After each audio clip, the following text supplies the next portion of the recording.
வணக்கம். ரதபேகாமிதல் கரும்பு 354 நடக்கின்ற ஒன்ஸ்வா பப்பியை பற்றி சிறப்புகள். இந்த ஒன்ஸ்வா பப்பி கையில் உடைக்கிற பப்பி. இது நாங்கள் முன்னுக்கு வேணுமென்றா துடைக்கிறதுக்கு முன்னுக்கு திறக்கலாம். பின்னுக்கு வேணுமென்றா பின்னுக்கு திறக்கலாம்.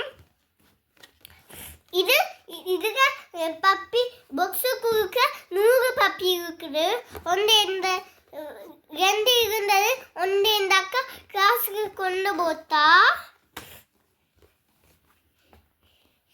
இது நாங்கள் வீட்டுக்கையும் பாவிக்கலாம், காருக்கையும் பாவிக்கலாம்.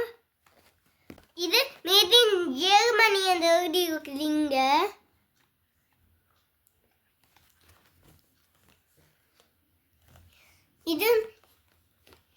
இது நாங்கள் இது உங்களுக்கு பிடிச்சிருக்குதா? நன்றி, வணக்கம்.